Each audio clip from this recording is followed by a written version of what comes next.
All right, and welcome back to the Undiluted Podcast. Once again, it's JP. Here with me, I got Mike. And once again, we got a special guest, Clayton Von Cockenstein. I said it right this time. Yes, sir. That's what's up. Man, welcome to the podcast, sir. Thank you for having me back. Yeah, that last episode that you were featured on, it went pretty good, man. We talked about Golden State, Kevin Durant. You said let's see how shit goes, and shit is getting worse, man. He's shooting 1 for 17 from 3-point range. Oh yeah, it ain't looking too good. It ain't looking too good, man. Is it just me? Before we get into the main topic, Golden State has the weirdest structure. Even when they're winning, they have the weirdest structure of any team you've ever seen. Why you say that? Okay, because think about Golden State. Their alpha, in terms of just their alpha personality, Draymond Green, is not the best player on the team. He's actually like the 4th best player on the team. He doesn't shoot. I mean, he can shoot, but he doesn't shoot that well. But he's not their best player. But he's their power forward, but yet he's their playmaker. Steph, who is okay, so Kevin Durant is the best player on the team, but he is not an alpha personality. He's a beta personality. Right. But he's not the face of the team. Steph Curry's the face of the team, and he's like the engine of the team, and he's the point guard, but he's not the best playmaker, which would again be Draymond Green in terms of this. He's the all-around quote unquote player of the team. And Steph is kind of like a silent alpha. I don't know. It works because they've made it work, but it's just looking at it structurally, it's weird. It's just like I've never seen that before. To you, is it weirder than the team that the Cavs started out with last season, with all these just names and no chemistry, and just like they it's like as if a kid got a hold of NBA 2K and you just had fucking Derrick Rose, Dwayne Wade, Isaiah Thomas, just all these random, like, used to be big names. That would have been a great team. Derrick Rose and Dwayne Wade and LeBron. That would have been a great team in 2011. Holy shit. Yeah. The 2017 version, not so much. I think that was just an old team. There was nothing that was going to do. It was just like Derrick Rose hadn't had his resurgence yet that he's had this year. That was, oh, God. How about that Lakers team, 04? Gary Payton, Karl Malone, Kobe Bryant, Shaquille O'Neal. That wasn't so much weird structurally. That was just, okay, Malone, who at that point, surprisingly, had never had a serious injury yet, but Malone was coming in trying to ring chase, and so was Gary Payton.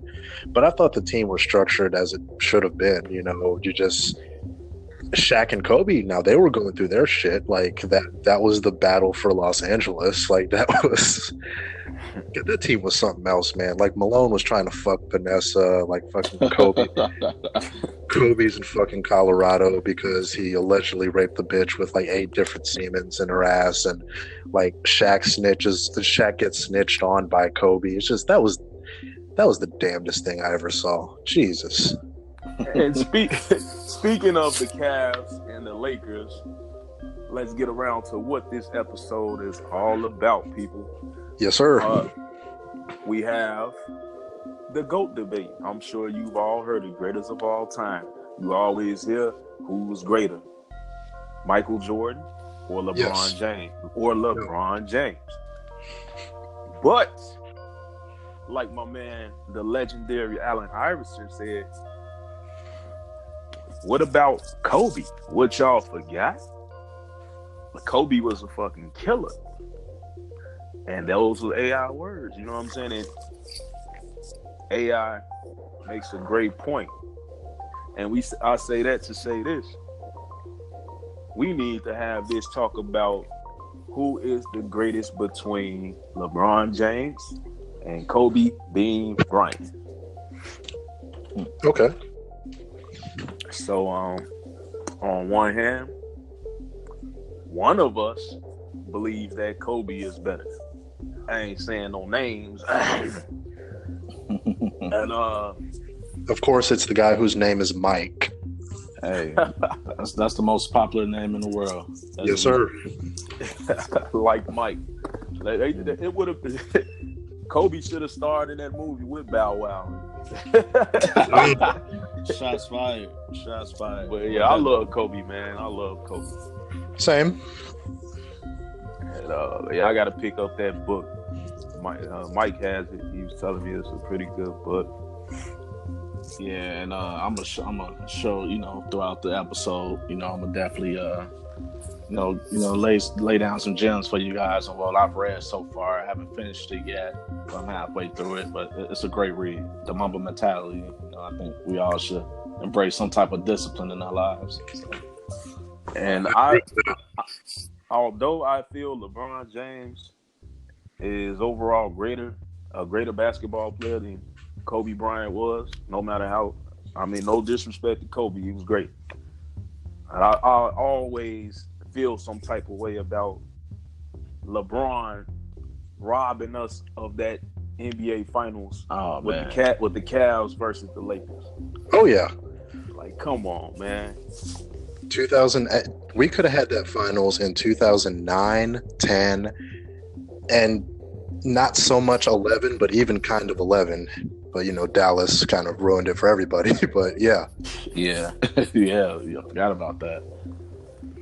Like, you know, I think Kobe's the better player, to be honest, guys. You know, just one simple, you know, I've been asking people all day, you know, ever since we talked about doing this episode, who would you rather have, Kobe or LeBron? I've been getting mixed reviews. But, you know, for the most part, a lot of people have said Kobe. And here's my take on it. Here's my take on it. I think Kobe is the better player, and I would choose him over. I mean, if you look at LeBron's stature, you gonna pick him up in the lineup right away. You know, you're like his body, the build, he got everything. But if I needed to win, you know, judging off what we've seen in both primes, Kobe and LeBron's prime, if I needed to win one NBA game, I'm choosing Kobe all day. It was a must-win, Game 7. At Finals, everything's on the line. I'm choosing Kobe, Bean, Bryant all day. And, you know, it's just the things that he's willing to do to secure the win. And, you know, I'm going to go back to the facts, you know, like Game 7, the Finals, when they're going against the Celtics. Kobe noticed, in order to win this game, he noticed. Everybody expects Kobe to, you know, what's Kobe known for, guys? Scoring, right? Scoring and being clutch. Right. Great defender. So he noticed the team that won the games always won the rebound battle in each of those games. So he didn't come out shooting. He came out attacking the board, grabbing every rebound he can get. If you look at that stat sheet, which I'm gonna pull up in a few, but 6 for 24. I remember that game. Yeah. Everybody's like keep pointing to the shooting stat, but that wasn't his focus. His focus was getting the rebounds. Yeah, he played great that game. Yeah. He said we had to get the rebound because he said the team that won the rebound battle, you know, won the game. So it goes back to my point. You know, it's like he's gonna do whatever, you know, and for the team's sake to win the game. You know his position, and it's not a knock to LeBron because LeBron does almost everything great. But he also is a positionless player, and I feel like his greatest asset is also a huge knock to him because he puts his other team members, out of position as well. So I feel like he need to decide on who if he's going to be the point guard, be Magic Johnson. If you're going to be Michael Jordan or Kobe, be that shooting guard. So you got to give other players a chance to help you out. So so that's my only knock, and it's not a huge dig to him. I big him up. I'm gonna big him up as much as I can on this episode. But if I needed to win one NBA game, and it's a must win, it's Kobe all day. Skip, come on, Skip. Now I got to get my little Shannon Sharp on now. Like I'm about to drop nothing but stats. All right. About the Kane. I am not calling him that. matter of fact, I don't even want to talk. Clayton, you go ahead. No, I didn't mean to interrupt. Go ahead. No. I gotta. Nah. Okay. Well, I'm just saying. I'm even though I'm taking LeBron's side in this, he is still Prince James. I'm just letting everybody know that right off the fact he is Prince James. But, and I do want to say one last thing about that Game 7 in 2010 with the Lakers and the Celtics. That was just an ugly game. Nobody shot well in that game. Like Ray Allen shot like ass. Paul Pierce, like nobody shot well in that game. They just picking apart Kobe for that is just weird. But anyways,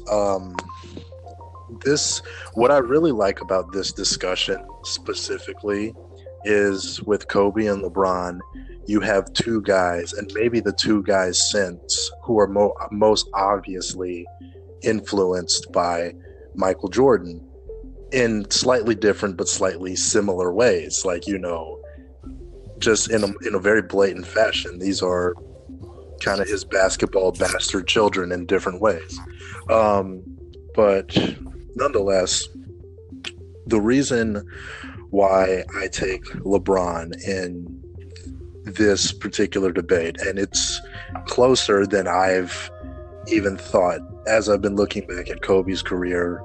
For some reason over the past year, I've been looking back at Kobe's career, and it's closer than I thought even 6 months ago. But I take LeBron.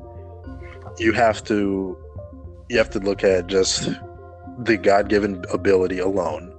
Like, let's just start there.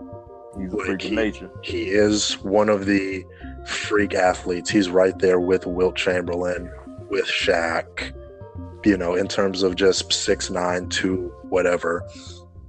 And just like I said, Kobe did not have that. Was not a freak. He was a freak athlete compared to me. I mean, whatever. But Kobe was not that freak athlete. Kobe was Jordan with a slower speed, smaller hands, and it's just LeBron is just on another level in terms of that.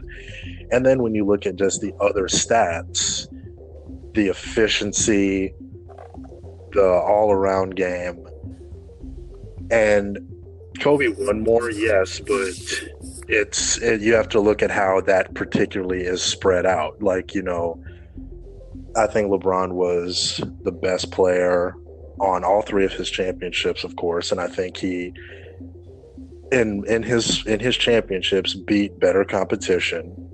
LeBron did. I think LeBron beat better competition, even though it's fairly close. But I just think I like that. In the finals. I'm just talking about in the finals. Now, if you want to talk about what's more impressive, the fact that LeBron has been to 8 straight finals now? Mm-hmm. Okay, so LeBron went to 8 straight finals, but Kobe went to 7 finals in the West within the span of 10, 11 years. If you want to break down because the West was stronger, that's okay. We can do that. But, at the end of the day, you have to look at whether it's fair or unfair. Kobe Bryant was not the best player on 3 of his championships. He had, at his peak, Shaq, the most dominant guy of the modern era, at his peak, throwing up these ridiculous 38, 17, and whatever numbers. And, I'll give you that he was the closer, and he was definitely a partnership on the last 2 championships, but those were Shaq's teams. Mm-hmm. And I'll go more in depth later, but I think that right there is my opening statement as to why I look at that. Well, okay. Let me go ahead and make mine. Go ahead. And I'm just, like I said, I'm just dropping stats and I'm just dropping facts. That's it. That's all, people. Tell it all. And then I just want to put this out here. People might be surprised that I say I picked LeBron James over Kobe, and some people don't realize that I'm a LeBron James fan. I always have been since LeBron was in high school with the Irish in Akron, Ohio. And I just didn't like the move he made in 2010. But I'm a person who, as a fan, I'm not a fanboy. I'm able to give who I'm a fan of. I'm able to give who I'm a fan of constructive criticism, and some people don't realize, that that's a thing. Like, that's supposed to be a thing. Like, you're not used to real. You just used to everybody just exaggerating and giving hand jobs to people they fanboys of, and that's not me. If I see a bullshit stat, or I see somebody like romanticizing shit and just overly exaggerating, about like the Shannon Sharp thing from the other day. Oh, yeah, LeBron, he's been shooting 51% from 3-point. He's the greatest of all time. Like, calm down, bro. Like the Lakers are still not about to win the damn championship this season. But like I said, I'm a huge fan of LeBron James either way, and also I'm a huge fan of Kobe Bryant. Like, I got nothing but love for Kobe, even though he wasn't able to get that 6th ring or 7. So you not won over Jordan, bro. But anyway, so we gonna break this down like this. Straight stats and facts. We got season MVP, LeBron 4. Kobe, yes, sir. Kobe 1. Finals MVP, LeBron 3. Kobe 2. All NBA first team, LeBron 12. Kobe 11. All NBA teams, we got Kobe with 15, LeBron with 14. Okay. It'll be tied up soon because damn well LeBron's about to be on the NBA first team after this season. Hell yeah. You don't think so? Yes, I know. Yes, I'm that was sarcasm. All defensive first team. Now, this is where Kobe has the edge over LeBron James. Now, only a fool who doesn't know shit about basketball will tell you LeBron James is a better defender than Kobe Bryant. Now, that Kobe, all defensive first team, Kobe has 9, LeBron 5. Mm-hmm. All defensive teams, Kobe 12, LeBron 6. Damn. That's double. Scoring leader, Kobe 2, LeBron 1. Yep. Rookie of the year, LeBron 1, Kobe obviously 0. But he did take Brandy to the prom. Right. Yeah. And make a shitty rap album. But anyway, that wasn't his rookie year, man, to be fair. Oh, well, whenever he did, take that shit back. Throw that shit You didn't like his verse on Brian McKnight's song? I mean, in one song he sounded decent. He had that big ass suit on with the fro. All right, we're going to go to the regular season stats. Points per game, LeBron, 27.2. Kobe, 25.0. Rebounds per game, LeBron, 7.4. Kobe, 5.2. Assists per game. Come on now. I don't even have to say this shit. Now, damn well LeBron is a better passer, better playmaker than Kobe. And plus, Kobe had a reputation for so-called being a ball hog. But like I was saying earlier, you can't be a ball hog and average 6 assists per game at one point. You know what I'm saying? For an entire season. Mm-hmm. But yeah, LeBron 7.4. I mean, no. LeBron 7.2. Kobe 4.7. Steals per game is actually pretty close, given the fact that Kobe was a better defender than LeBron. But for LeBron, it was actually LeBron averaged more steals throughout his career, 1.6, and Kobe 1.4. And LeBron averaged more blocks, 0.8, and Kobe 0.5. So I don't have to go on and on, man. Sure. LeBron James, statistically, on paper alone, superior to Kobe Bryant. Well, let me go over some of what you just went over there, and I'll be quick about it. Okay. When you talk about what you mentioned first, let's talk about regular season MVPs. I think they got. Kobe got robbed. Yes. No, and that's exactly where I was about to go.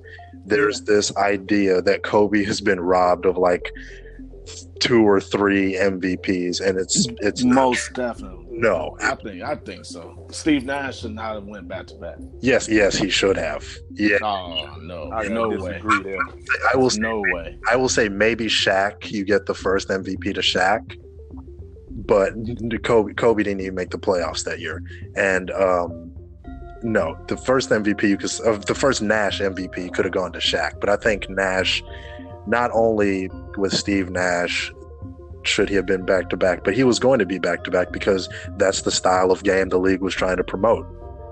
Because like I said, that hero ball shit that a lot of the players bastardized from watching Jordan, the league didn't like that. And that's Nash turned the Suns around. I believe got them to back-to-back conference finals. And 60 wins. So yeah, and 50, 40, 90. But I mean, but all right. So to be fair to your point, you talking politics in regards to why Steve Nash got that MVP. But let's be real. Partly, Kobe had a Jordan-esque season. Dude averaged 35 points per game. Oh yeah, he was balling. Oh. He was balling on a weak team. Oh, definitely. So yeah, and they made the playoffs. And coincidentally, Steve Nash is the one that knocked them out in the first round. So it's like, all right, you want to, but he was the better player that whole season. This is a season award. It's not a playoff award. No, it's not. It is a season award, but you have to. Yeah. So Kobe was, but it hands down was the better player, the best player that whole year. He was better for what he did. Now Kobe had a great 06 season. That was the 81-point season. That was where he outscored the Mavericks through 3 quarters. Oh, I remember that. To me, because the Suns were the 2nd seed that year, and like I said, Nash turned that team around. Like they were trash before Nash, but like I said, to me, my criteria for an MVP is you have to. One of my criteria, I'll say, you have to be a top 3 seed. You have to be a top 3 seed in your conference, and the Lakers were 7. And I know Kobe was on a weak team, but hey, I mean that's just my criteria. That's my criteria for an MVP. And like Steve Nash, if you want to say it was a system, if you want to say it was the D'Antoni system. Wait, let me ask you something. What seed was OKC when Russ won? Westbrook. They were. I think yeah. So. And I've said he was not my MVP last year. I've said that before. He was not my MVP. But he got rewarded for averaging a triple-double. And he should not have. So. It's like, yeah, he's probably one of the best. But he averaged a triple-double. That's kind of hard to do. Oh, that means he showed up for work every day. That's what that tells me. I mean, that's a bit of a stat pattern though, but he's a stat. Yeah. Like I said, he would not have been my MVP. I don't think he should have won that one. But no, going back to just Nash, just to get off the Nash thing. But yeah, I mean, Nash, not only did he lead his teams to, did he have a big turnaround in his career, but he led his teams to a big turnaround. And if you want to say he's a system player, okay, a lot of great players are system players. But a lot of guys looked like they were borderline Hall of Famers playing with him. But part of the reason, and a lot of it is politics. I mean, a lot of it is, we wanted to give Karl Malone an MVP because we were tired of giving it to Jordan.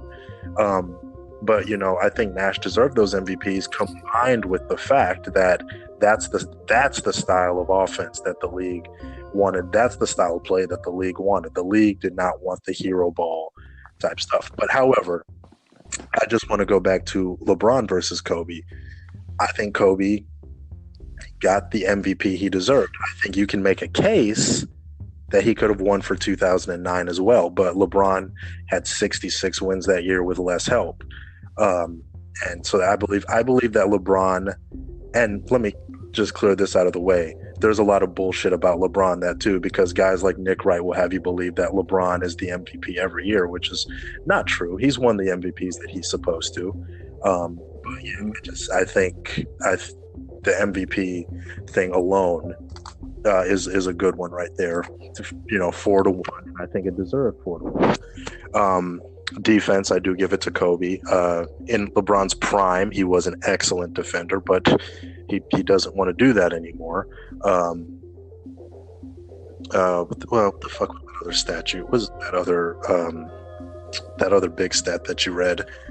Did you cover rebounding? I said, I don't rebounding when one guy is. You're talking about a wing versus player. I'm not too worried about that. Like LeBron should average more rebounds. I'm not worried about that. Steals, if you want to talk about steals, like steals are not a, what's the word I'm looking for? They're not a convincing stat. Like Steph Curry averages more steals than Klay Thompson, but who's the better defender? Like awesome that's point. Yeah, that's just That's true. That's not one of those stats that you can really look at. And Kobe's averages, and it's his own doing, but you have to take everything into context. Kobe played for the past couple years when he should not have, when he tore his Achilles and everything like that. So it's gonna fuck up your averages. The same way that Michael Jordan going to the Wizards, which he should not have done, fucked up his averages, even though he still has the highest PER and points per game total. But which is true because Kobe averaged like 17 points in his final season. Yeah, something crazy like that. Mm-hmm. So what the fuck was I going to say? Oh, the finals MVP thing. I'm sorry. I'm going to wrap it up. I'm sorry. But I just want to say, when it comes to the finals, first of all, both of these guys, I just want to point out, both had epic collapses in finals that they should not have lost. LeBron, of course, in 2011, which people have gone back ad nauseum, and Kobe in 2004. Kobe fucked up huge against the Pistons. LeBron had the bigger choke, I agree, but Kobe fucked up huge against the Pistons. Now, I want to get to the finals MVP point. Shaq was the best player on those teams, and it's definitely because Shaq had the more favorable matchups.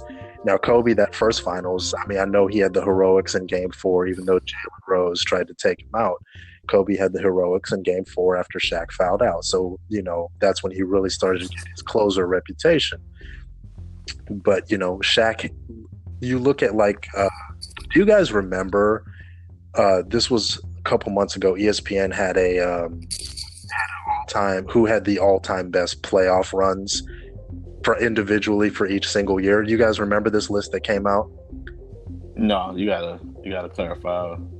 Okay, so they took some science that was kind of sort of accurate, I believe, and they said, okay, these are the top 50 individual playoff runs of all time. Number 1 was Michael Jordan in 1991.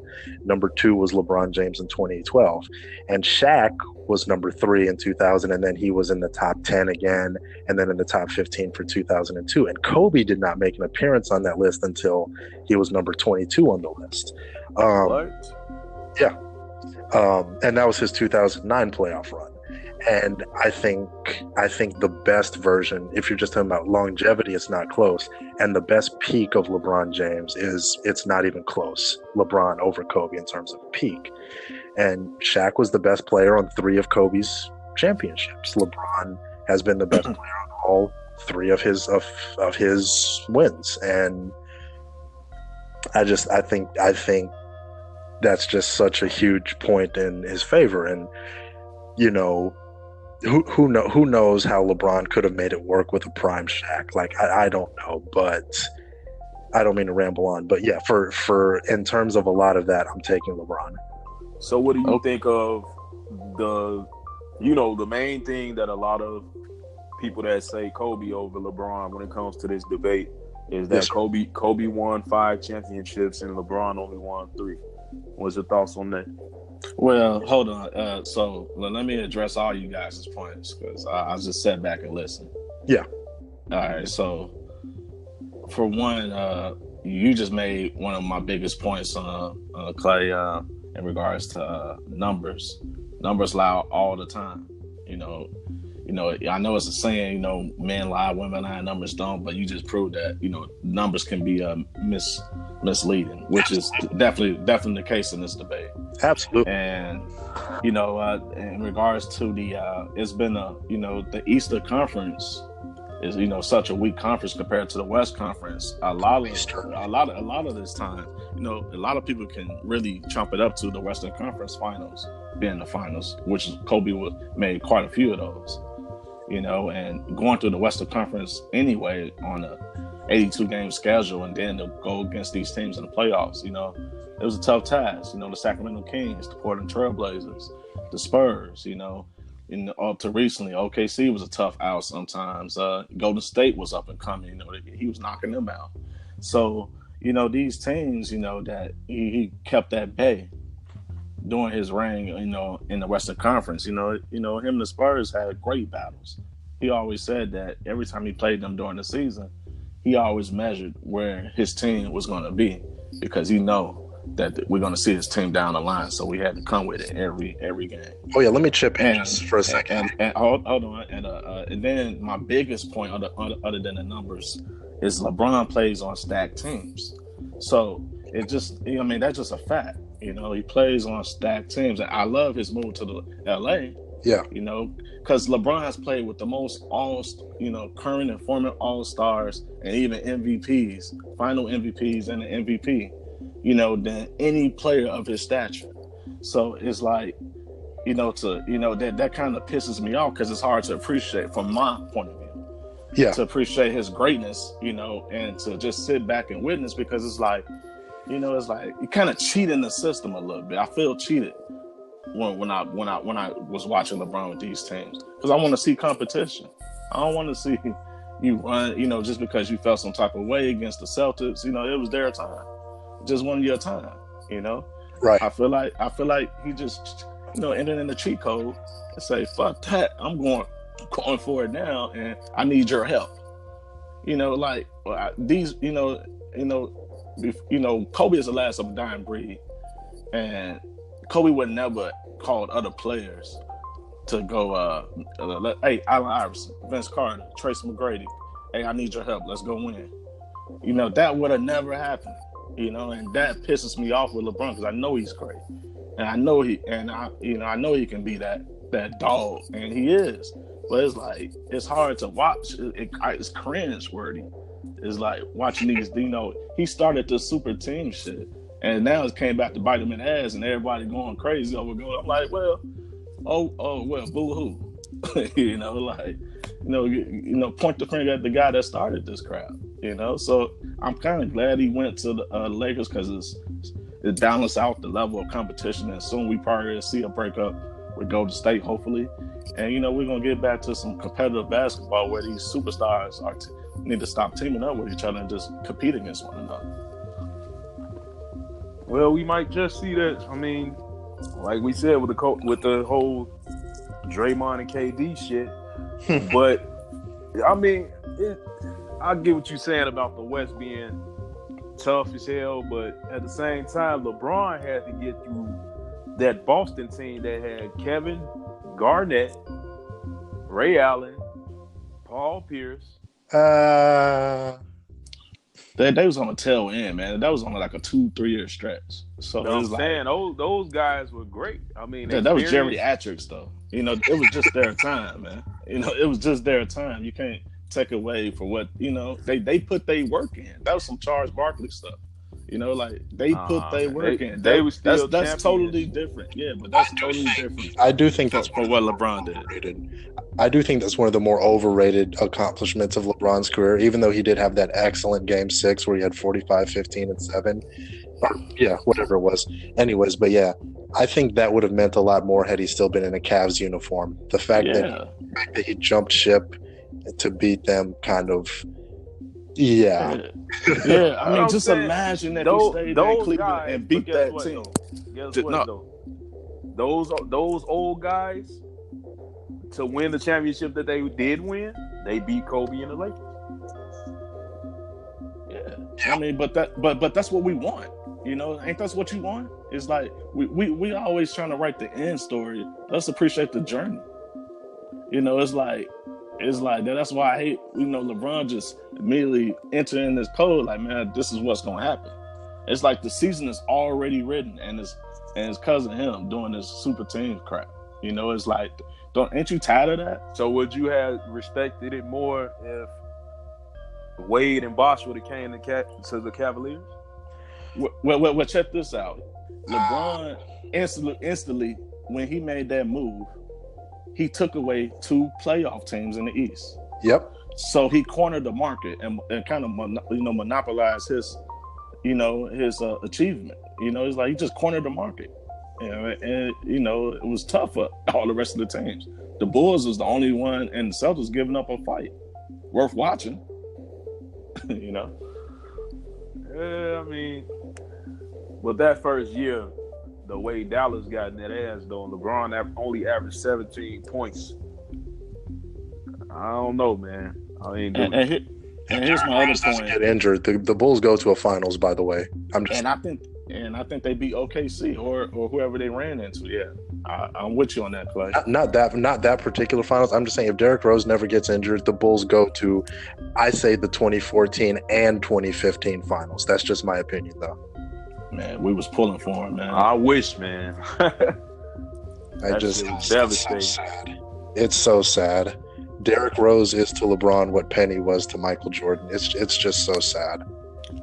And here's my one of my strongest points on the Kobe versus LeBron argument.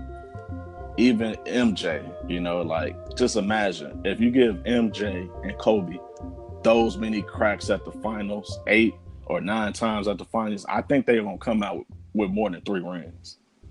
I mean, I just really feel that way. So it's like, come on, y'all. What I will say, the reason you're not going to find me so passionate about this particular debate, and I know we're doing Jordan versus LeBron, which, I mean, is a debate that I stopped taking seriously a long time ago. But when we do that, I'll bring my best stuff. But the reason I don't, because most players that I see, most people that play the game, and just because they played the game, that doesn't make their word gospel, but there is an intrinsic value to having played the game at that level. And most players do take Kobe.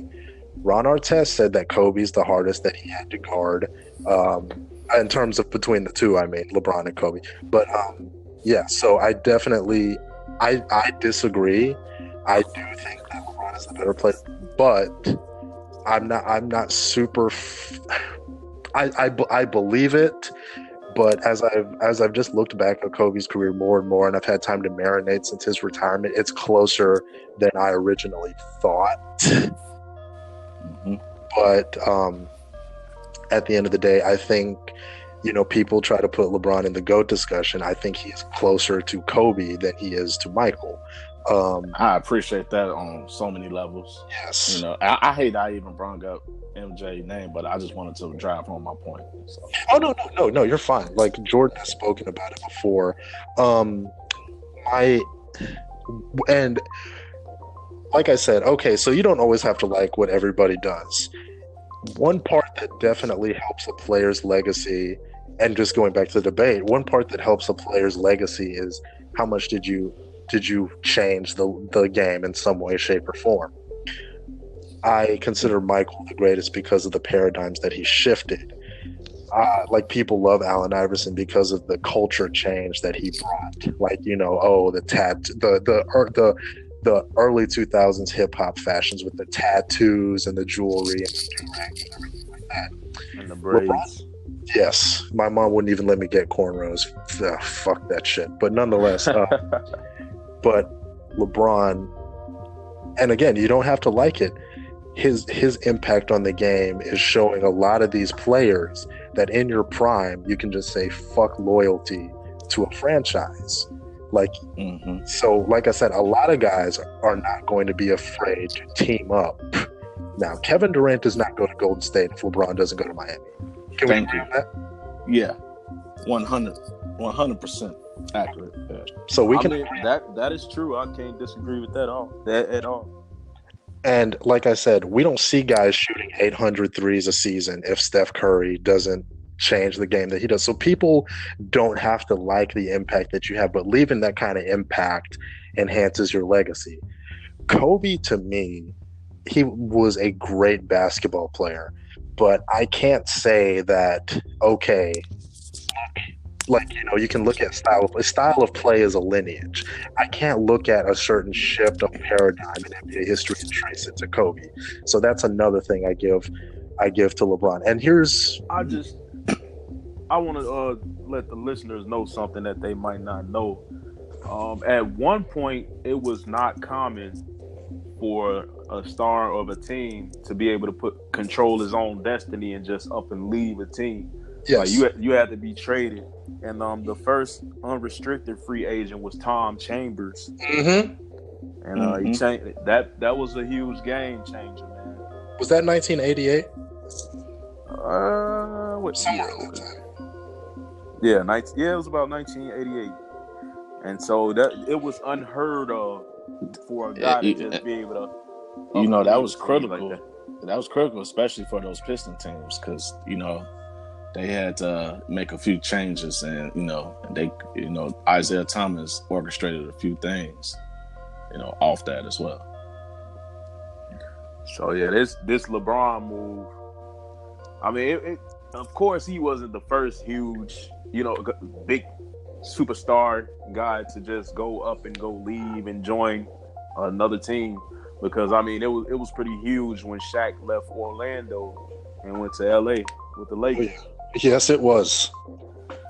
So, yeah, I mean, it happens. Another point to drive home that kind of ticks me off with LeBron, man, is he really don't have a go-to move. He just don't. If you really sit back and analyze his game, I also think that he might be an uncoachable player. It's hard to coach him, because I think he got his mind set on something. The man almost killed Ty Lue. Yeah. So it's like he refuses to to play in a team oriented, even though it's kind of misleading and it's illusion, man. Because he's like, he is a team player, but it's also to the he puts other players out of position, because he is a positionless player. And I wish he would develop a post game. And play, because that, if you go back to the series last year when they was going against the Pacers, they was having problems because LeBron kept bringing the ball up so damn much. I'm like, you got a point guard. Let George Hill brings the ball up, and as soon as they switched the game plan to George Hill and Kevin Love running the pick and roll, they easily won. So it was like, and his teammates constantly gets beat up. Like the fans are so out of control with him. It's it's like Jared, you said it earlier. You can give constructive criticism, and I just wish LeBron would play in the confines of a team, or he needs a coach. Think about it. He hasn't really had a coach. It's gonna be over for Walton soon, I feel. Yeah, he's the coach, GM, and the player. He does way more than he have to out there on that court, man. And he does way more than he have to, and it's kind of like bad basketball almost, So what did you think of his post moves in 2012, I believe, after he worked with Hakeem Olajuwon? Yeah, you know what's funny? Kobe started that. All right, so it's cool you brought that up. So, and that's a cool thing about Kobe. Like, everybody, what's misleading about Kobe, everybody thinks he's this jerk and ass, so he is, because he's focused on winning. But he's also humble enough to learn from other players, and he always incorporates it into that game. So, I thought he did that because of Kobe, but he's not using it now. I love that he went and tried and doing it, but he needs to do that, develop a post game more than ever now, since he's in the latter stages of his career. It played a huge role in getting him his first championship, and he should have stuck to it. Yeah.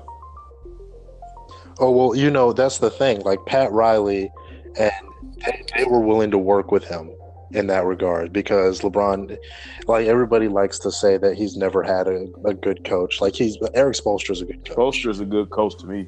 Yes, Spoelstra is a good coach, and he had Pat Riley. Like, you have Pat Riley in your organization, you're a fucking idiot if you don't learn from him. That's just a fact. Okay, you're right. He may not be the coach on the floor, but you're a fucking idiot if you don't learn from that kind of experience. So yes, he did play more of a post thing. And one thing I will say about LeBron is that LeBron probably would have more championships had he stuck to being more of a traditional player. Had LeBron decided, I'm going to be the point guard of this team, or I'm going to be the traditional small forward, or I'm going to be I don't think he would be a really effective four, but if he wanted to be the power forward, I think he probably would have more championships. So I definitely agree a lot on that point, and I agree. Like I love Wilt Chamberlain. Wilt Chamberlain was a stat patter just like LeBron is. So I can't chastise too much for stat padding. Wilt was a stat patter both on and off the court, by the way. 100 was how many women was it? 20K. 20K. Wow. Shit. That's why he only won 2 championships. He was tired, man. He was tired. How many kids out there? Is Kobe Wilt's kids? No, let me start. If only. Quentin Tarantino actually admitted that Wilt Chamberlain fucked his mom. Wow. Yeah, Quentin Tarantino said that she was one of the 20,000. But going back to it, like LeBron is a stat pattern, which stats are always going to look good as part of the game. He's going to be the all-time leading scorer, and he's going to be top 5 in assists. Like that's no matter how you slice it and dice it, that is great for your resume. And one key thing that puts LeBron above Kobe for me,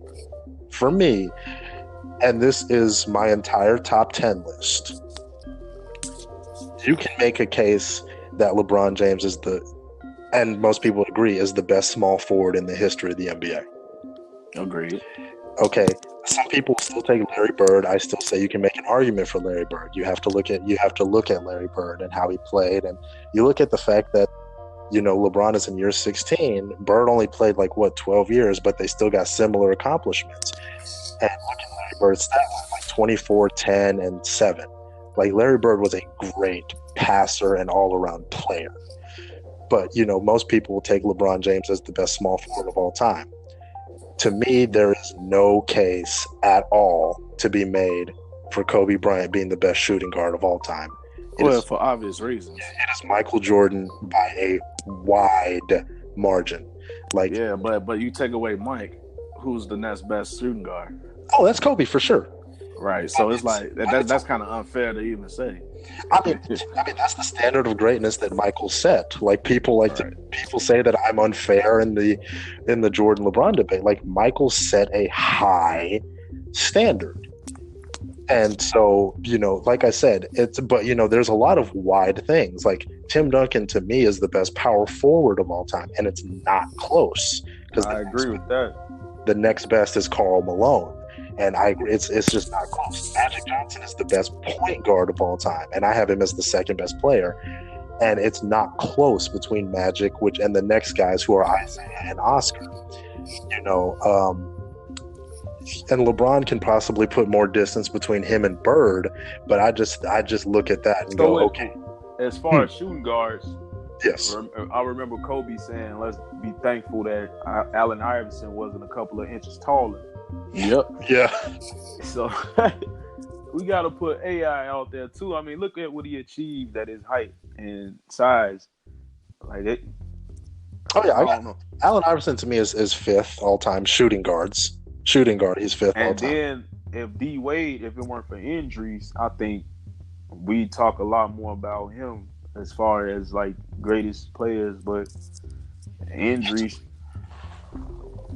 and him taking the back seat to another player. Yeah, that takes him out of the discussion. And Wade took a lot of unnecessary physicality in his career. That's what hurt him. Yeah. Because to me, my top 5 shooting guards of all time are Mike, Kobe, Jerry West, Dwayne Wade, and Allen Iverson. maybe Clyde Drexler. You know, I think Drexler was maybe a little bit better of a player than Iverson, but Iverson just for his size and his impact. I'll give him the edge over Drexler in that regard. Yeah, and his heart, his will to win, and just Iverson took a lot of bums, man, and just come on now, who can you think of?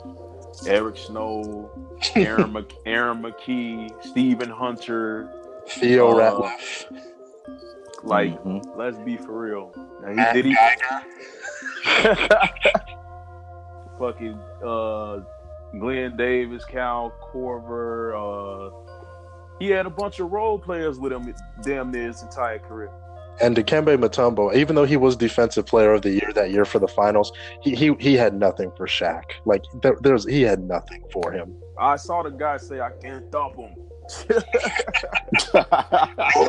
No. So wow. So let's go to. Do you guys recall the times that Kobe and LeBron actually played each other? Like, what are some of your memories of those games? Now, that's what it really kind of boils down to also. To me, honestly, I just found a lot of their regular season matchups to be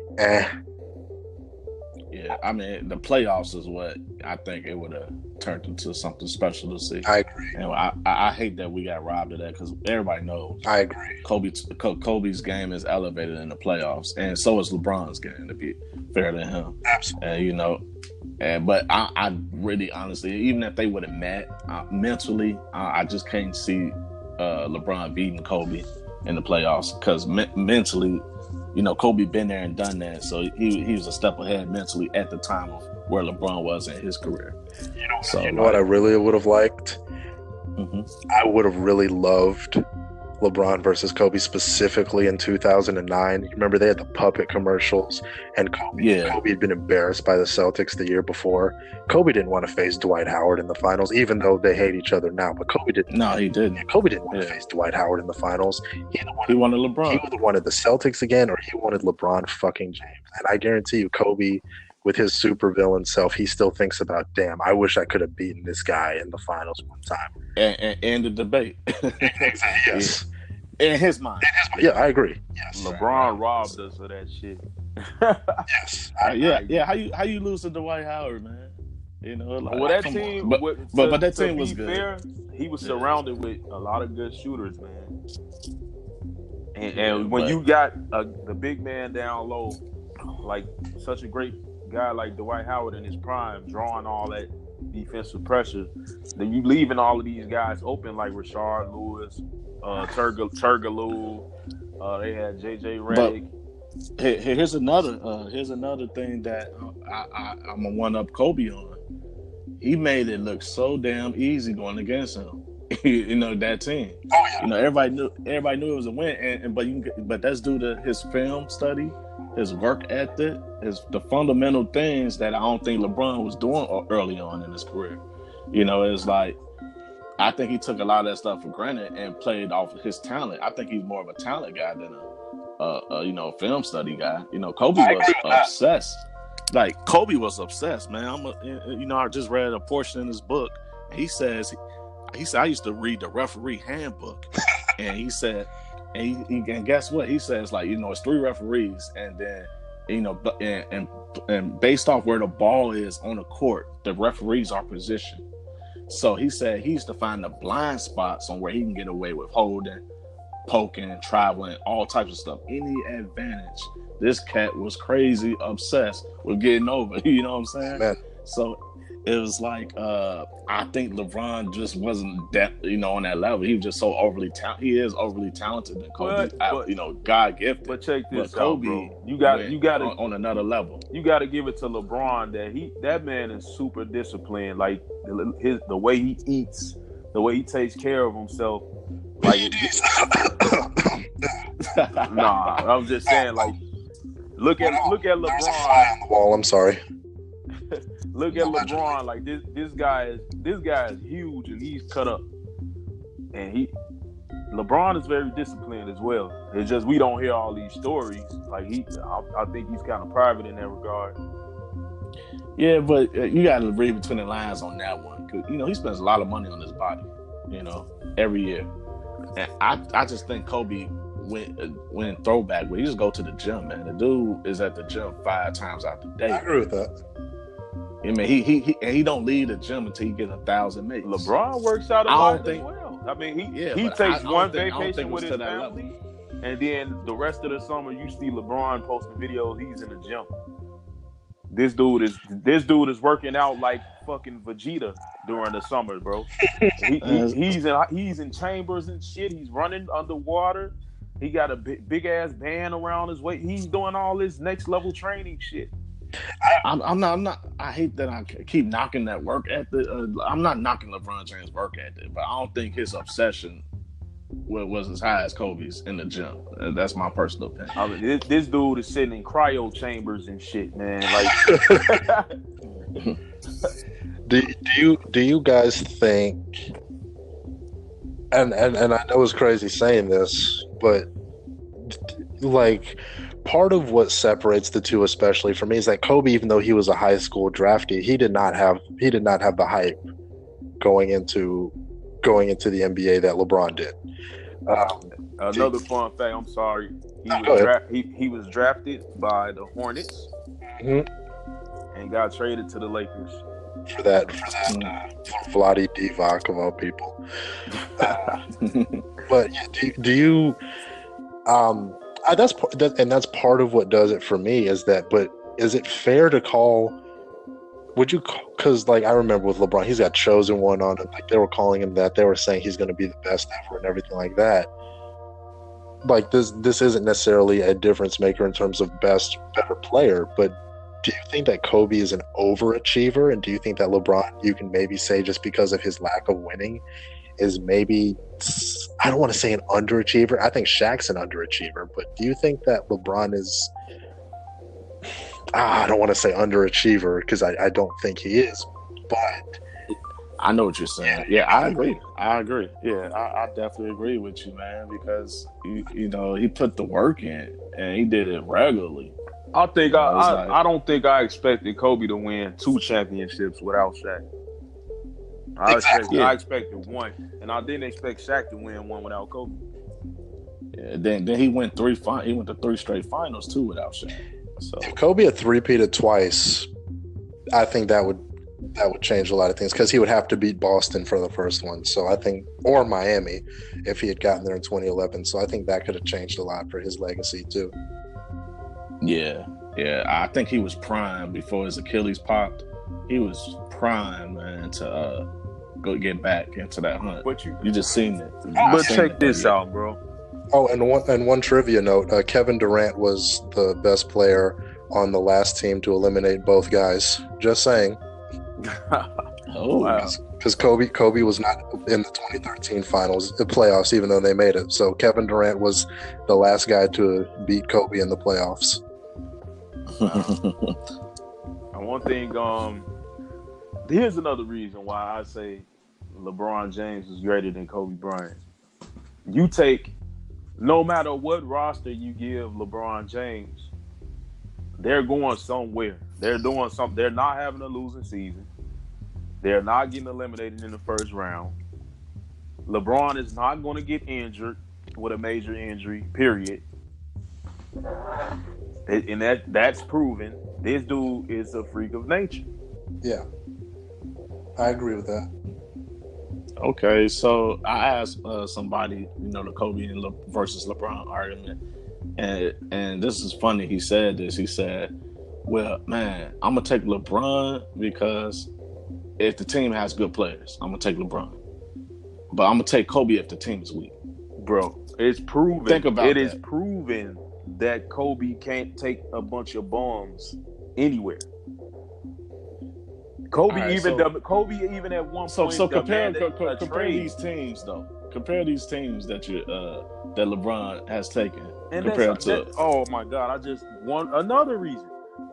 Kobe Bryant, he held those guys hostage and said, "Hey, look, I demand a trade." He was this close to getting traded to the Bulls. He was this. LeBron did the same thing. LeBron didn't demand a trade indirectly.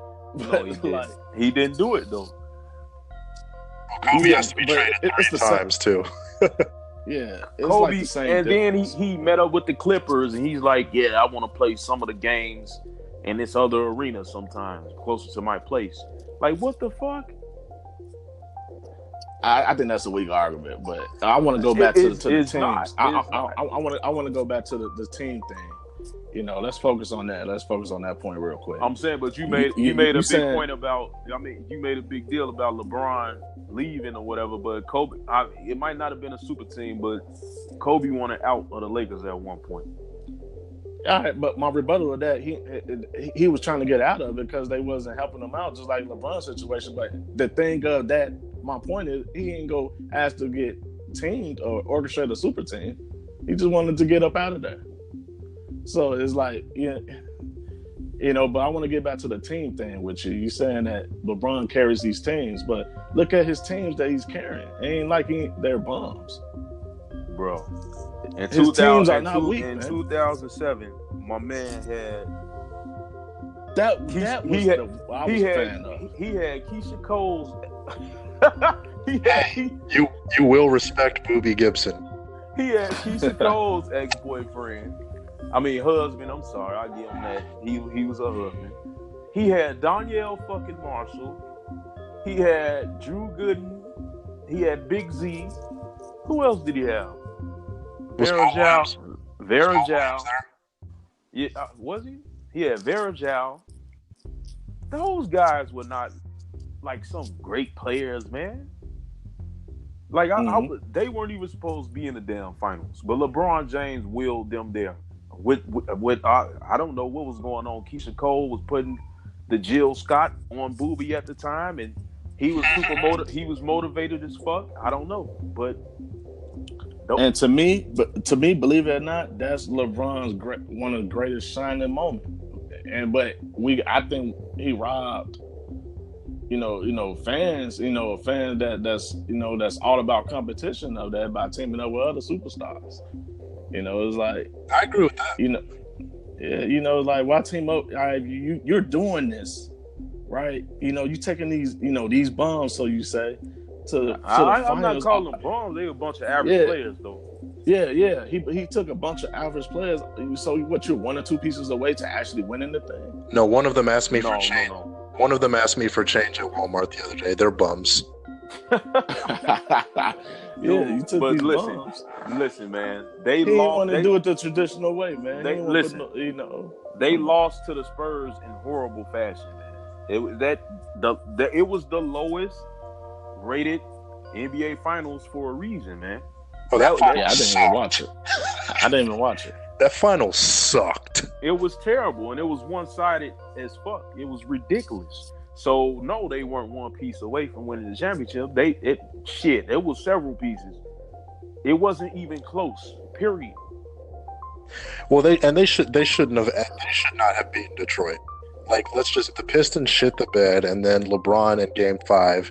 That Game 5 that LeBron had was the first game that I looked at him and went, okay, I see the hype now. I get it now. Because that was where I'm like, oh, cool. Because my 25 straight points. Yeah, I remember my jaw dropped at that game. I'm like, oh shit, how old is this guy again now? Oh, okay. And this man did all this shit with no Shaq or Phil. Can you imagine if LeBron James had what would be the equivalent of that? One of the greatest coaches of all time and one of the most dominant centers of all time starting out. With LeBron, he's always in such. And I agree, that is a great hypothetical. If LeBron had Shaq and Phil, I don't see LeBron snitching on Shaq for paying his hoes $1 million. So I don't see that happening. But maybe I do actually. And also, we're not even mentioning that Kobe had like some of the best clutch ass role players of all time, like Fisher and Robert Horry. You know what I'm saying? Like. It's so many factors. All right, so I'm glad you brought that up, man. So it's like, all right, look at Kobe's role players versus LeBron James role players. You're about to mention Ray Allen in that shot. Yeah. So it's like, but Hall of Famer Ray Allen.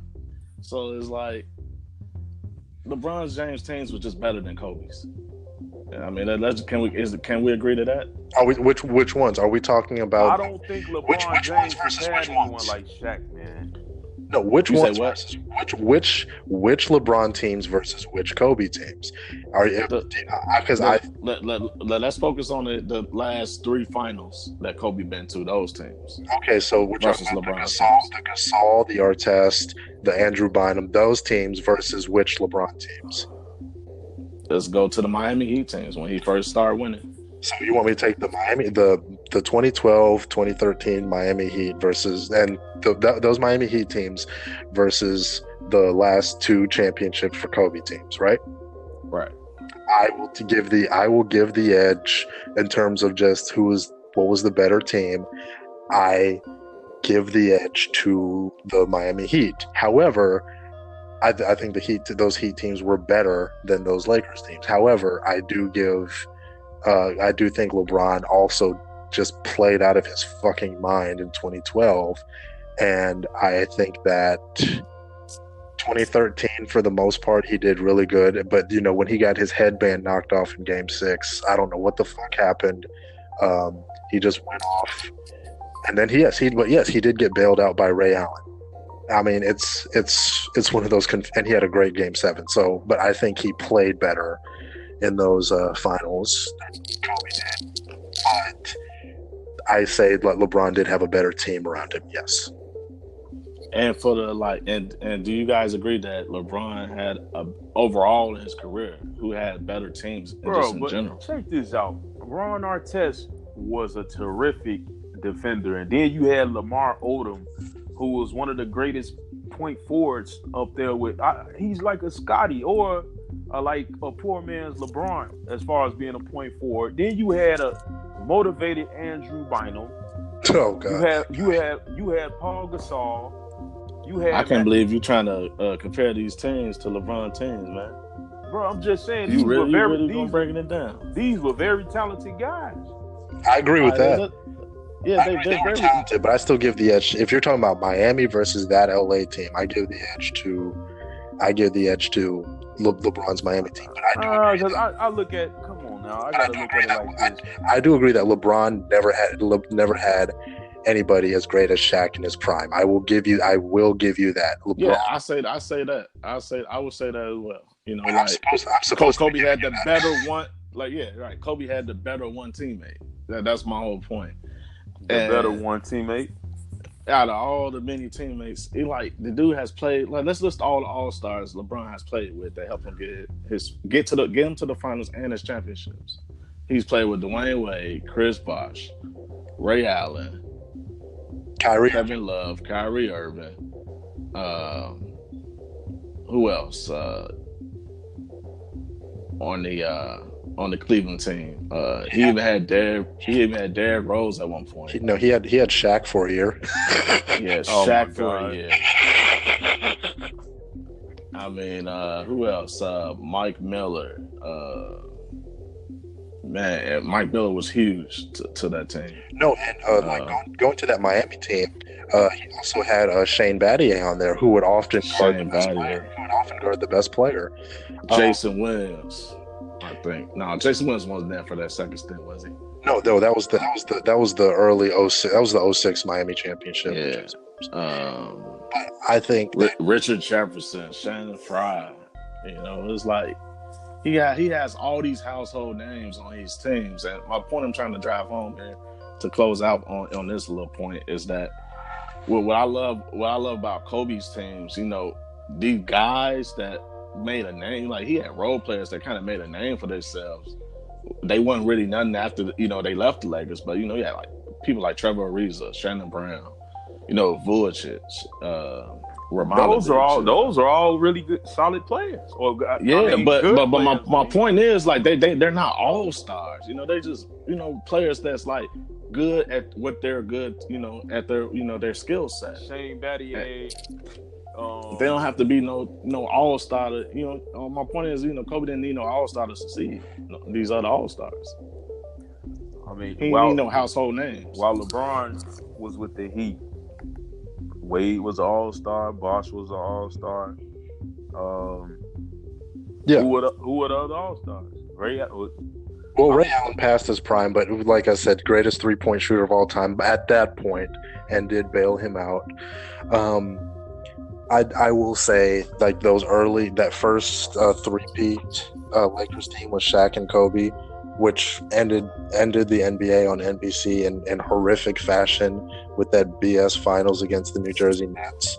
In which, let me just point out, Jason Kidd deserves a lot of credit because he turned that team around too. But yeah, he did. Yeah, but nonetheless, I think that Lakers team just was loaded. Now, if you want to talk about Glenn Rice, Rick Fox, Robert Horry, I agree. Shaq, Kobe, Derek Fisher. I'm a huge Glenn Rice fan. Oh yeah, I like Glenn Rice a lot. Very underrated. Derek Fisher with the headband before he started messing with Matt Barnes. The Horace Grant was on there. Like, there was. I do think Shaq, but Shaq was just so dominant. Shaq is a top 10 player of all time, and his peak, to me, is a top 3 peak of all time in NBA history. And that's just what I look at with Kobe and go, okay, I love Kobe. I'm a big fan of Kobe. I hate the fact that I've defended LeBron James against anybody for this amount of time. But that speaks volumes to both you guys. That's big of you guys to even, take a side, and, it's just pretty cool to show that. I appreciate it. But yeah, like, to me, Shaq at his prime, that's just what I say. Like, Shaq at his prime is a top 3 peak of all time, in my opinion. Top 3 peak. And Kobe was there for that. Kobe was the beneficiary of that. And, like, it's not fair. I agree. It's not fair that, okay, I didn't ask, I was drafted by the Lakers. I didn't ask for Shaq to come here in free agency. I get that, and they obviously had their issues playing with each other, and I wish they could have gotten along better. I wish things didn't end in LA the way that they did. But, I agree, it's not fair to just be like, well, you got to play with such and such. But, yes, Shaq, at his peak, was one of the greatest peaks of all time, and that's a big part of where 3 of Kobe's championships come from. Like, in closing, for me, I'm just gonna say, when it comes across the board, LeBron James averaged more points, more rebounds, more assists, more steals, more blocks than Kobe. That's all I gotta say. and hopefully, he gets more rings than Kobe. So it's possible. To me, you don't think he will? I think he's gonna get one more. I think it's leading up to that, but I don't think he's gonna get to 5. I don't think he's gonna get to 5 rings. I gotta see what Kevin Durant does this offseason. Yeah, I'm never watching the NBA if those two team up. Oh God, that's some bullshit, man. I would respect that less than, like, I didn't love when Kevin Durant went to Golden State, but if he went and joined LeBron, fuck him for that. Yeah, like, it ain't even worth watching, man. It's like, why? What kills me about these guys, the smiles on their face, man. Like, what y'all smiling at? You about to run through the whole league. Like, no, that's supposed to be your rival. That's your main guy. Right. Come on, KD. We forgot to mention, the Lakers were supposed to get Chris Paul at one point. Oh man, I think Kobe got robbed of definitely a 6 ring off that. I agree. Yeah, I agree with that. David Stern, he fucked up. I was like, and Kobe said he was at the airport waiting for Chris Paul, like, when that went down. Oh damn! It's like, yeah. So it's like, but luckily Chris Paul still was able to stay in LA, so right. It worked out for him and family.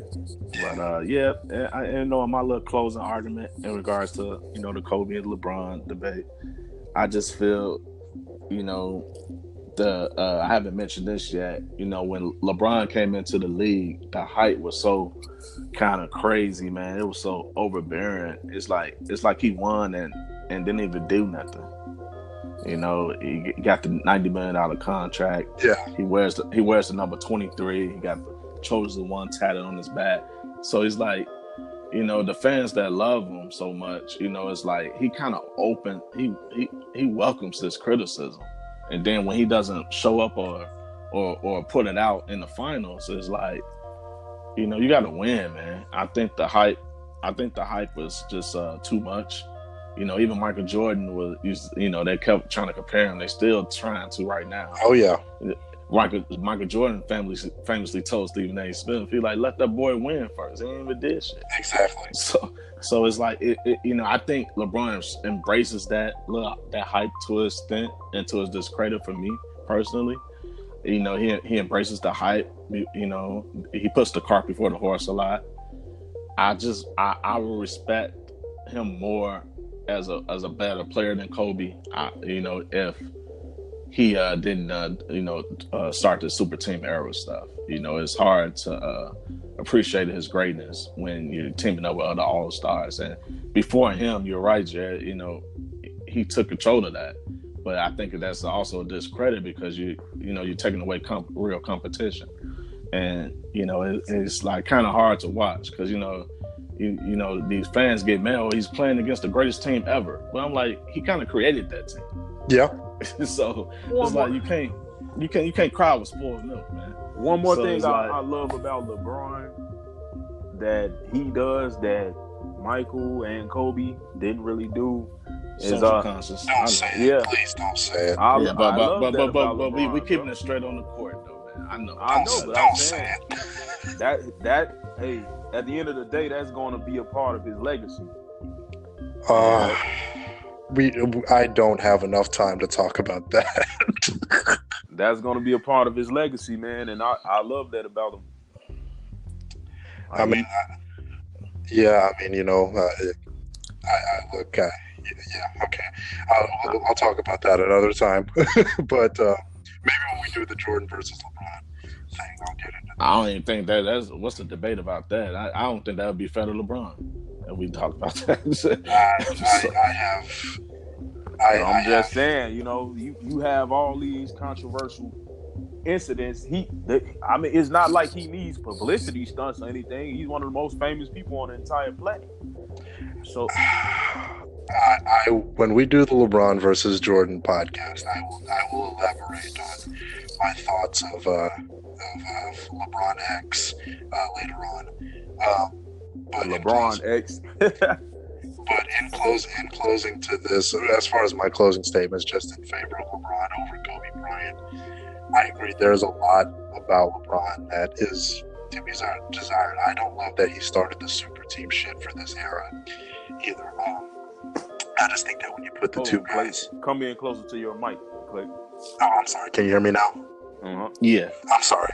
I don't love that LeBron started the super team shit for this era either. However, you look at the crazy efficiency, the longevity, the better peak and longevity, in my opinion, and just the disparity, just the fact that one guy, to me, is the best small forward of all time, and the other guy is by distance not the best shooting guard of all time. It's just such a disparity to me. In that regard, I just, as much as I don't like it, I do got to give LeBron the closer edge than I've always said, but I do have to give him the edge over Kobe Bryant. So question: do you think yes, to both of you guys, do you think LeBron would have won if he didn't teamed up with Wade and Bosh? Do you think he would have a ring? Yes, I think he would have won one eventually, at least one. And that's and with Kobe, like you said, Jared, he had to prove to himself and to the world that he could win without Shaq. Yeah, he won. Yeah. He won too, yeah. And I'm glad he did that. I think he would have got one. Yeah, LeBron, and yes, Kobe did have to prove. Yeah. Mm-hmm. And that was that do it for me right there. So we got. What did you say, Clay? Oh no! I was just going to say that rings are definitely part of the argument, and I do have my issues with some things, but I look at that third ring that LeBron won, against And yes, there were shady circumstances. I remember Game 6 clearly as yesterday. Curry was getting some of the worst foul calls that I've ever seen. But I just think the fact that, okay, you have the block and you have this iconic moment and Kyrie hits the three. I just think that 3-1 comeback lead, because I kind of had them more or less tied when LeBron still had his 2 rings from Miami. But that 3rd ring and the way, the dramatic fashion, Cleveland, he did it. Like, he fulfilled his quote-unquote prophecy, as much as I hate to say that. And, he won against the 73-win Warriors team, shady circumstances aside. But that ring was so, I guess you can call it now, iconic, that it just really took him to the next level for me. And but you know what, man? It didn't put him in the GOAT conversation, because LeBron is not in the GOAT conversation for me. But it did have him in my top 5 for a while, so I got to give him all the credit for that one. I feel like I'm living in the twilight zone, thinking about the fact that 4 years from now, we're about to be having a conversation, and the media is going to spark it, the bullshit. Who was the greater Laker, LeBron or Kobe? They gonna be saying that shit 4 years from now. Oh my God. 4 years from now, man. But that's the era that we in, man. It's like kind of crazy that it has come to that. It's like the journey doesn't mean nothing. Longevity doesn't mean nothing no more. And it's like, by the media, you mean Nick Wright and Shannon Sharp. Skip. The man put on that purple goal. He dropped 50. He was the all-time leading scorer. He dropped 50. When Kobe ever did something like that, Skip? He was 33 years old. Skip. He was in year 20, Skip. Come on now. Nick Wright with his little high-pitched voice. I don't care what anybody says, okay? LeBron James is the greatest player that I've ever seen. And all these Kobe fans that are graffitiing the walls and everything, y'all need to stop. Okay. And those little shorts are better than Jordan's baggy ones, by the way. So check this out, guys. I found the quote from when I brought up the referee thing about Kobe, and I'm gonna read this to you guys. It's in his book. He said, "I made a point of reading a referee's handbook. One of the rules I gleaned from it was that each referee has a designated slot where he is supposed to be on the floor. If the ball, for instance, is in the place W, referees X, Y, and Z each have an area on the court assigned to them. When they do that, it creates dead zones, areas on the floor where they can't see certain things. I learned where those zones were, and I took advantage of them. I would get away with holds, travels, and all sorts of minor violations, simply because I took the time to understand the officials' handbook." I mean, so, that's great to hear. You know what I'm saying? I respect that. But at the same time, it's not like LeBron can come out and say something like that right now. Well, he's not retired. His story still being written, man. So it's like, come on. I respect, man. I respect the hell out of that. That's some baseball shit right there. I respect the hell out of that. And that's crazy, man. Absolutely. Like, dude. It's like, who would think to do that? Oh yeah, I love that. That's. Nah, that's like I respect that type of cheating. Oh yeah. No, I mean I love hearing shit like that. Like that's beautiful right there. Yeah, man. I'm like, oh man, this dude is on another level. That's just cerebral to the core. That's amazing, really, Because a lot of players in their career will never even think like that. Exactly. Right. Exactly. Especially in this area. He also talks about fundamentals. That fundamentals is a lost art now. He said these players don't know about the footwork and the fundamentals that goes into the game. Oh yeah, Kobe, that footwork, his footwork was incredible. I don't know what they taught him over in Italy, but that footwork was incredible. I'll say that. There's another part of the book. I'm sorry, Jared. You go ahead. Let me get this out real quick. He said when he twisted his ankle bad in that series you said you brought up with the Pacers. Yeah, Jalen. Yeah, check this out. This dude, he said to strengthen his ankles, he had to learn tap dance. And he just walked into a tap dance studio and picked up tap dance. Jeez. That's awesome. Yeah. second level, man. My closing LeBron quote, man. He said something, and this comes to that 5 rings to 3 rings argument. LeBron said, no matter how good one individual is, it takes a whole team to win a championship. And that's what it boils down to at the end of the day, every sport. Mm-hmm. I agree. I just always say basketball is a team sport, yes, but it's the one team sport in all the team sports where an individual can have the most impact. Yeah. And LeBron happens to be that individual, that positionless player. He's great at all the things that comes with the sport of basketball. I just wish he would play a more team-oriented ball that would help him out more. As far as if that dude's a good shooter, let that dude shoot. If he has a post game, let that dude post up. You know, I think he gotta take what he has in his arsenal and use it, in a team oriented. I would love to see him run some sets and get in the post. Before we wrap up, listeners, I think, matter of fact, let's hear from you guys, feedback. And I'm thinking, do you guys want to hear Jordan versus LeBron, or would you like to hear Steph Curry versus LeBron, or Kevin Durant? I'd rather do that. Or Kevin Durant versus LeBron.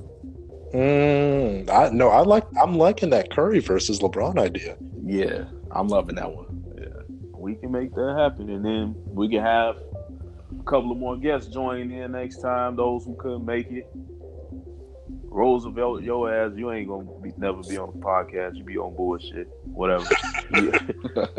But whoever else is interested and want to come on and come with stats and facts, no stupid shit coming on here talking about it's Curry because LeBron's a bitch. No, that's not debating. That's you just saying some stupid shit. Although you're more than welcome to call LeBron a bitch on this show. Exactly. I mean, freedom of speech. Because this is the Undiluted Podcast, like my homie Flick say, no watered down shit. Yes, sir. But thanks for coming and being on the show again, Clayton. Oh, thanks for having me. Thanks, man. This was fun. Thanks, I appreciate it. We got to make you a regular on all our sports-related episodes, man. I concur. Oh, yeah, whenever I'm available, man, I got you. Whenever the availability is in, I'm good. I'm ready. Yes, sir. This is JP, aka JP for Infinity, on Twitter and Instagram. Follow me, or you guys can hit us up. Like I said, like I always say, on Facebook, Twitter, Instagram, whatever. Email us, undilutedpodcast@gmail.com. It's up to you. Inbox me. Ideas, want to come on the show? Hit me up. Hit up Mike. Hit up Clayton. Sir. Hit up Clayton. Shit, it don't matter. Let's get it. Especially if you're an attractive woman, feel free to hit me up.